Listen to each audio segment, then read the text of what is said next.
नमस्कार। कहानी सुनी अनसुनी में आपका स्वागत है।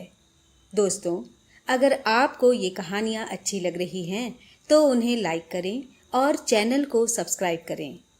आज मैं आपके लिए लेकर आई हूँ जीवन स्मृति का तीसरा भाग। आज के कथा चित्र का नाम है घर और बाहर।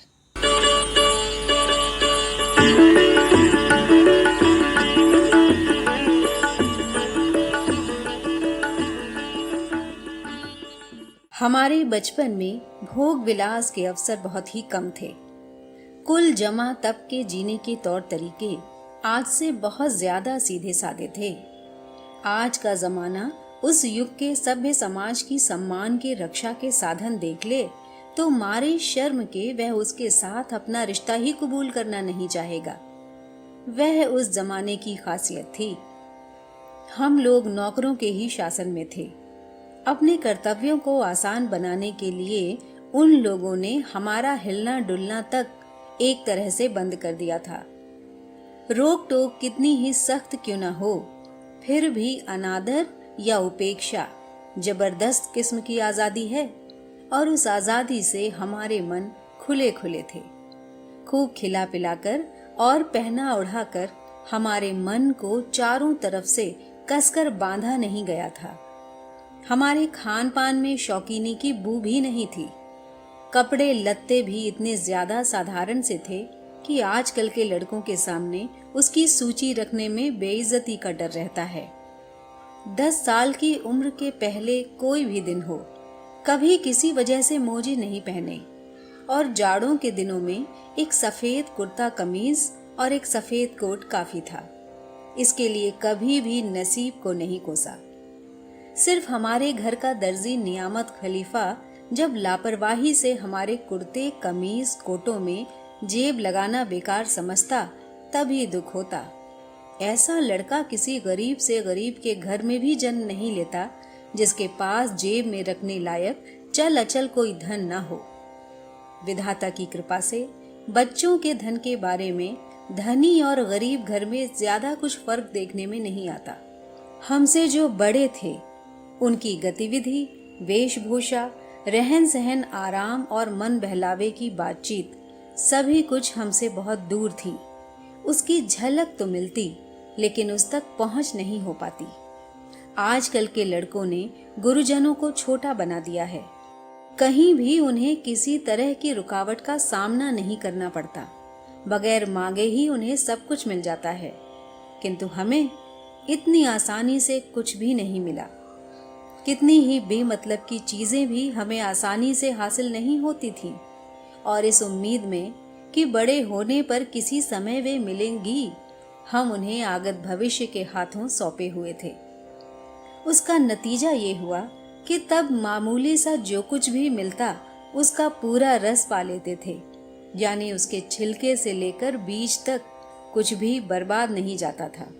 बाहर वाले मकान में दूसरी मंजिल पर दक्षिण पूरब वाले कोने के कमरे में नौकरों के बीच हमारे दिन कटते थे। हमारा एक नौकर था श्याम। सांवले रंग और दोहरे बदन का लड़का था। लंबे लंबे बाल थे उसके। खुलना जिले का रहने वाला था। मुझे वह कमरे की एक निश्चित जगह पर बैठाकर मेरे चारों तरफ खड़िया से लकीर खींच देता था और भारी चेहरा बनाकर तर्जनी उंगली उठाकर कह जाता था, लकीर से बाहर निकले नहीं कि शामत आई।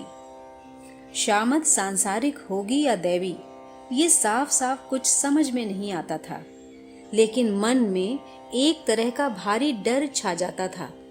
लकीर पार करने पर सीता जी की क्या हालत हुई थी ये रामायण में पढ़ चुका था। इसीलिए लकीर को मैं किसी अविश्वास करने वाले की तरह हंसी में नहीं उड़ा सकता था। खिड़की के नीचे ही एक पक्के घाट वाला तालाब था। उसके पूरब की तरफ चार दीवारी से सटा हुआ एक बड़ा भारी चीनी बड़ का पेड़ था और दक्षिण की तरफ नारियल के पेड़ों की कतार। लकीर के घेरे में बंदी मैं खिड़की की झिलमिली खोलकर उस तालाब को तस्वीरों वाली किताब की भांति देखता हुआ सारा दिन बिता देता था। सवेरे से देखा करता कि अड़ोस पड़ोस के लोग तालाब में नहाने आ रहे हैं और नहाकर जा रहे हैं। उनमें से कौन कब आएगा मुझे मालूम था। हर एक के नहाने की खूबी से मैं वाकिफ था। कोई दोनों कानों में उंगली डाल जल्दी जल्दी कई डुबकियां लगाकर चल देता, कोई डुबकी न लगाकर बार बार अंगोछे में पानी भरकर सिर पर डालता रहता, कोई पानी के ऊपर की गंदगी से बचने के लिए दोनों हाथों से बार बार पानी हटाकर अचानक किसी क्षण डुबकी लगा लेता, कोई ऊपर की सीढ़ियों से ही बिना हिचकिचाए झप से पानी में कूद पड़ता, कोई पानी में उतरते उतरते एक ही सांस में कई श्लोक पढ़ जाता। इसी तरह दोपहर हो जाती, 1 बज जाता। धीरे धीरे तालाब का घाट सूना हो जाता। सिर्फ हंस और बतखें दिन भर डुबकियां लगाकर छोटे छोटे घोंघे उठाकर खाती रहती और चोंच चला चलाकर चौकन्नेपन से पीठ के पर साफ करती रहती। तालाब सूना हो जाने के बाद बड़ के पेड़ के नीचे का हिस्सा मेरे पूरे मन पर जम कर बैठ जाता। उसके तने के चारों तरफ बहुत सी जटाएं लटककर अंधेरा किए रहती। उस भूल भुलैया में, दुनिया के उस अनजान कोने में, भूल से जैसे दुनिया के नियम उलझ से गए हों, संयोग से जैसे वहां स्वप्न युग का कोई अविश्वसनीय राज्य विधाता की निगाह से बचकर अब भी दिन के उजाले में रह गया हो। मन की आंखों से वहां मैं किन किन को देखा करता और उनकी हरकत किस ढंग की होती, आज उसका सही भाषा में वर्णन करना मुश्किल है। उस बड़ के पेड़ को ही हृदय में रखकर एक दिन मैंने लिखा था, पेड़ों के सिरमौर बने तुम, सिर पर लादे जटा खड़े हो, आता हूं मैं याद कभी क्या, मैं हूं छोटा तुम ही बड़े हो। लेकिन बड़ का वो पेड़ अब कहाँ है? जो झील उसके नीचे स्थापित देवता का आईना था वह भी अब नहीं है, और जो नहाने आया करते थे उनमें से भी बहुत लोग उस बड़ के पेड़ की छाया की तरह गायब हो गए हैं। घर से बाहर जाने की हम लोगों को मनाही थी, यहाँ तक कि घर के भीतर भी हम सभी जगह जहां जी चाहे आ जा नहीं सकते थे। इसीलिए प्रकृति को हमें ओट में से ही देखना पड़ता था। बाहर नाम की एक अनंत दूरी तक फैली वस्तु थी जो मेरे लिए अतीत थी, लेकिन उसका रूप, रस, शब्द, गंध दरवाजे जंगलों के अनेक छेदों में से घुसकर इधर उधर से मुझे अचानक छू जाता था, मानो वह सीखशों की आड़ से तरह तरह के इशारों से मेरे साथ खेलने की कोशिश करता रहता। वह था आजाद, मैं था बंदी। मिलने का कोई चारा नहीं था, इसीलिए लगाव का जबरदस्त खिंचाव था। आज खड़िया की वह लकीर मिट गई है, लेकिन लीक नहीं मिटी। दूर अब भी दूर है, बाहर अब भी बाहर ही है। बड़े होने पर जो कविता लिखी थी वह अब भी याद आती है। घर की चिड़िया थी पिंजड़े में, वन की चिड़िया वन में, मिली एक दिन अकस्मात वे, था कुछ विधि के मन में। वन की चिड़िया बोली तबियों, सुनरी पिंजड़े वाली, उड़ चल वन को मेरे संग तू, कर दे पिंजड़ा खाली। बोली पिंजड़े की चिड़िया तब, सुनरी चिड़िया वन की, तू भी आ बस जा पिंजड़े में, बात करे दो मन की। मैं क्यों फंसू भला बंधन में, वन की चिड़िया बोली, हो उदास पिंजड़े की चिड़िया, मन की मन में रोली।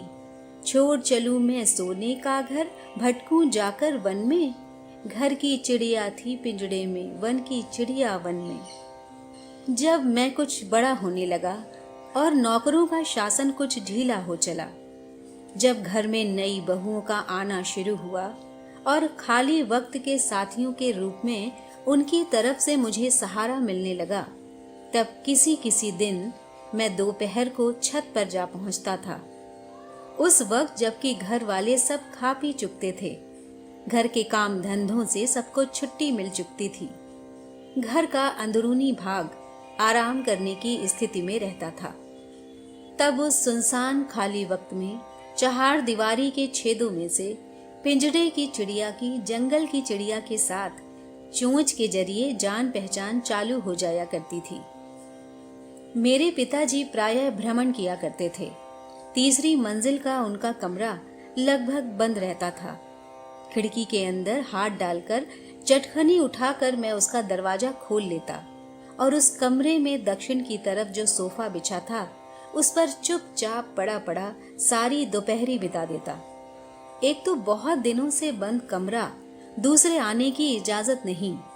उस कमरे में मानो एक तरह के रहस्य की गहरी गंध होती थी। उस पर सामने की निर्जन खुली छत पर कड़ी धूप पसरी रहती। इससे भी मेरे मन में एक तरह की अनजान उदासी सी छा जाती। इसके अलावा और भी एक खिंचाव था। शहर में तब नए नए पानी के नल लगे थे। तब उस नई गरिमा के खुलेपन ने भारतीय मोहल्लों में कंजूसी शुरू नहीं की थी। शहर के दक्षिण और उत्तर में उसकी समान उदारता थी। उस पानी के नल के सतयुग में पिताजी के स्नान घर में तीसरी मंजिल में भी पानी चढ़ता था। नल का फव्वारा खोलकर मैं बेवक्त ही जी भर कर नहाकर मन के अरमान मिटा लेता। मेरा वो नहाना आराम के लिए नहीं, सिर्फ चाह की लगाम खोल डालने के लिए होता। एक ओर आजादी और दूसरी ओर बंधन का डर, दोनों मिलकर कंपनी के नल की उस धार में मन में खुशी की फुलझड़ियां छोड़ते रहते। बाहर का लगाव मेरे लिए कितना ही मुश्किल क्यों न रहा हो, लेकिन बाहर की खुशी मेरे लिए शायद इसी वजह से सहज थी। साधनों की भरमार होने से मन आलसी हो जाता है और वह बराबर बाहर पर ही सब कुछ छोड़कर बैठ जाता है और ये भूल जाता है कि खुशियों के भोज में बाहर की बनिस्बत अंदर का रखरखाव ही प्रमुख है। बचपन में आदमी की सबसे पहली शिक्षा यही है। तब उसकी पूंजी कम और ना के बराबर होती है, लेकिन खुशियां पाने के लिए इससे ज्यादा उसे और किसी चीज की जरूरत नहीं होती। दुनिया में जो अभागा बच्चा खेल की काफी चीजें पाता रहता है, उसका खेल ही मट्टी हो जाता है। मकान की चहारदीवारी के भीतर हमारा जो बगीचा था, उसे बगीचा कहना जरा कुछ बढ़ा चढ़ा कर कहना हो जाएगा। एक बिजौरे का पेड़, एक बेर का, एक विलायती आमड़े का और नारियल के पेड़ों की एक कतार, यही उसकी कुल पूंजी थी। बीच में था एक गोल पक्का चबूतरा। उसके जोड़ों की लकीरों में घास और तरह तरह की बेलों ने घुसपैठ कर अपने झंडे गाड़ दिए थे। फूलों के पौधे माली की लापरवाही की कोई शिकायत न करके अपनी ताकत के जोर पर अपना फर्ज पूरा करते रहते थे। उत्तर के कोने में एक ढेंकी घर था।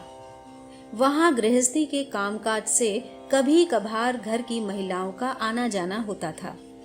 कलकत्ते में अपनी गांव की जिंदगी की पूरी हार कबूल करके उस ढेंकी घर ने न जाने कब किस दिन चुपचाप मुंह ढककर विदा ले ली थी, कोई जान भी न पाया।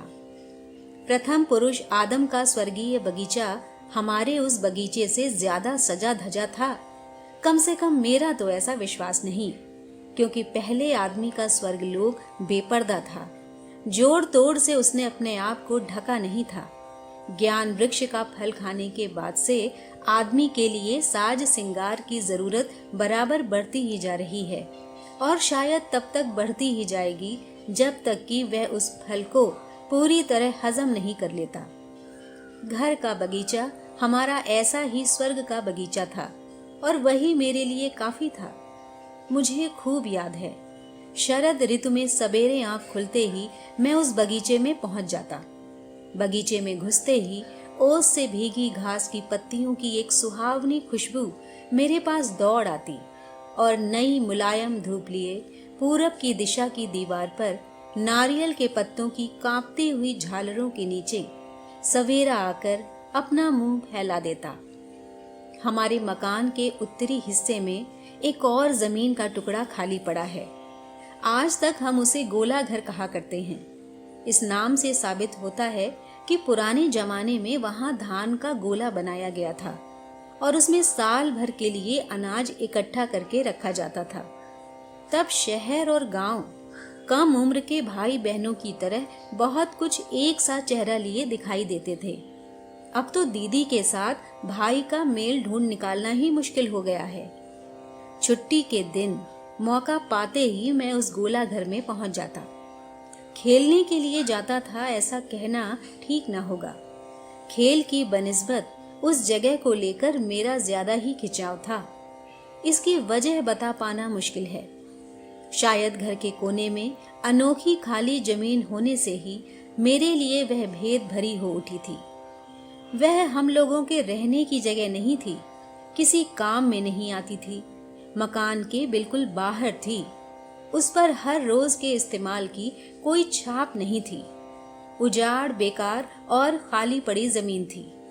किसी ने वहां बेर का पेड़ तक नहीं बोया और इसीलिए शायद उस उजाड़ जमीन में बालक का मन अपनी इच्छा अनुसार कल्पना करने में कोई रुकावट नहीं पाता था। पहरेदारों के शासन की जरा सी दरार में से जिस दिन किसी तरह वहां पहुंच जाता, वह दिन मुझे छुट्टी का दिन ही मालूम होता। इसके अलावा और भी एक जगह थी और वो कहाँ थी उसका मैं आज तक पता नहीं लगा सका। मेरी उम्र की खेल की साथी एक बालिका उसे राजा का घर कहा करती थी। कभी कभी उसके मुंह से मैं सुना करता था, आज मैं वहां गई थी। लेकिन एक दिन के लिए भी ऐसा शुभ अवसर मेरे हाथ नहीं लगा था कि मैं भी उसके साथ जाकर देख आता। वो एक अचरज भरी जगह थी। वहां खेलना जैसे खुशी और अचरज पैदा करने वाला था। खेलने की चीजें भी वैसी ही अजीब थीं।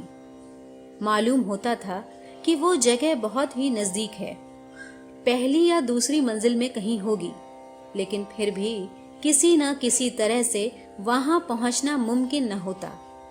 कितनी ही बार मैंने उस लड़की से पूछा है, राजा का घर क्या हमारे मकान के बाहर है? लेकिन उसने बराबर यही जवाब दिया, नहीं, इसी घर में है। मैं अचरज में डूबा बैठा सोचा करता कि सभी कमरे तो मेरे देखे हुए हैं, आखिर वो कमरा है कहाँ? ये मैंने उससे कभी नहीं पूछा कि राजा कौन है, और उसके राज्य के बारे में भी आज तक मैं कोई जानकारी हासिल नहीं कर सका। सिर्फ इतना ही मालूम हो सका कि हमारे घर में ही वह राजा का घर है। अपने बचपन की ओर जब मुड़कर देखता हूँ तो दुनिया और जिंदगी रहस्यों से भरी मालूम होती है। सभी जगह कुछ न कुछ विचित्र और अजूबा है, और कब वह दिखाई दे जाए इसका कोई ठीक नहीं। ये बात रोज ही मेरे मन में जागती रहती थी। प्रकृति मानो मुट्ठी बंद करके हंसती हुई पूछा करती थी, इसमें क्या है, बताना भला। क्या होना संभव है ये सही ढंग से नहीं बता सकता था। खूब याद है, दक्षिण के बरामदे के एक कोने में सीताफल का बीज गाड़कर रोज मैं उसमें पानी दिया करता था। उस बीज से बेल भी फूट सकती है, ये सोचकर मन में बड़ा ताज्जुब और उत्साह पैदा हो जाता था। सीताफल के बीज से अब भी अंकुर निकलते हैं, लेकिन उसके साथ साथ मन के अंदर अब अचरज अंकुरित नहीं होता। ये सीताफल के बीज का कसूर नहीं, मन का ही कसूर है। गुड़ेन भाई साहब के बगीचे के खेल पर्वत से पत्थर चुरा चुरा कर हम लोगों ने अपने पढ़ने के कमरे में एक कोने में नकली पहाड़ बनाना शुरू कर दिया था। उस पर इधर उधर फूलों के पौधे लगा लगा कर उनकी सेवा के बहाने उन पर हम लोग इतना जुल्म ढाते थे कि बेचारे पेड़ पौधे होने के कारण सब चुपचाप सह लेते थे और मरने में देर न करते थे। उस पहाड़ में हमें कितनी खुशी और आश्चर्य होता था, उसे कहकर बात खत्म नहीं की जा सकती। हमारे मन में ऐसा विश्वास था कि हमारी ये रचना गुरुजनों के लिए भी जरूर आश्चर्य की चीज होगी। लेकिन जिस दिन अपने उस विश्वास के इम्तिहान का मौका हाथ आया, उसी दिन देखा गया कि हमारे कमरे का वो पहाड़ अपने पेड़ पौधों के साथ न जाने कहाँ गायब हो गया। पढ़ने का कमरा पहाड़ खड़ा करने की जगह नहीं, इस बात की सीख इस तरह एकाएक और ऐसी रुखाई के साथ मिलने से हम लोगों को बड़ा दुख हुआ था। हमारे खेल और बड़ों की मर्जी के बीच ऐसे जबरदस्त फर्क की याद करके कमरे से हटाए गए पत्थरों का बोझ हमारे मन में जम कर बैठ गया। उस जमाने में इस धरती का रस हमारे लिए कैसा जरूरी था, इस बात का ख्याल आता है। क्या मिट्टी और क्या पानी, क्या पेड़ पौधे और क्या आसमान, सभी जैसे तब बातें करते थे, मन को किसी भी हालत में कट कर नहीं रहने देते थे। धरती को सिर्फ ऊपर से ही देख सका, उसके भीतर का कुछ भी नहीं देख पाया। इस बात ने मन को कितने दिन, कितने धक्के मारे हैं, मैं कुछ कह नहीं सकता। क्या करने से पृथ्वी के ऊपर की यह मटियाले रंग की मोटी परत खोली जा सकती है, इसके लिए कितनी योजनाएं सोची होंगी जिनका कोई ठीक नहीं। मन ही मन में सोचा करता था कि एक के बाद एक इस तरह बहुत से बांस यदि ठोक ठोक कर गाड़े जाएं, तो धरती के सबसे नीचे के तल का किसी तरह पता लगाया जा सकता है। माघोत्सव के मौके पर हमारे घर के बाहर वाले आंगन में चारों ओर कतार से लकड़ी के खंभे गाड़कर उनमें झाड़ लटकाए जाते थे। इसके लिए माघ के पहले ही दिन से आंगन में मिट्टी की खुदाई शुरू हो जाती थी। सभी जगह उत्सव के काम धंधों की शुरुआत बच्चों के लिए खुशी पैदा करने वाली होती है, लेकिन मेरे लिए ये जमीन की खुदाई खास तौर से दिलचस्प थी। वैसे हर साल ही मैं इस तरह जमीन का खोदा जाना देखा करता था और ये भी देखता कि गड्ढे गहरे होते होते इतने गहरे हो जाते थे कि उनमें आदमी समा जाते थे, और फिर उनमें कभी किसी बार ऐसा कुछ दिखाई भी नहीं दिया जो किसी राजकुमार या लड़के की पातालपुर की सैर को सफल कर सके। फिर भी हर बार मुझे ऐसा लगता कि किसी जादुई संदूक का ढकना खोला जा रहा है। प्रतीत होता कि और जरा खोदा जाए तो पता लग सकता है, किंतु साल के बाद साल बीतते चले गए और वह और जरा किसी बार भी खोदा नहीं गया। सोचता था बड़े चाहें तो सब कुछ करा सकते हैं, तो फिर क्यों वे इतने हल्केपन से इस बात को लेकर रुक कर बैठ जाते हैं। हम जैसे छोटों का कहना अगर माना जाता तो धरती का अंदरूनी रहस्य इस तरह अनजाना सा मिट्टी में दबा न पड़ा रहता। और भी एक चिंता मन को धक्के दिया करती, वो ये कि जहां आसमान का नीला भाग है उसके पीछे इसका सारा रहस्य छिपा पड़ा है।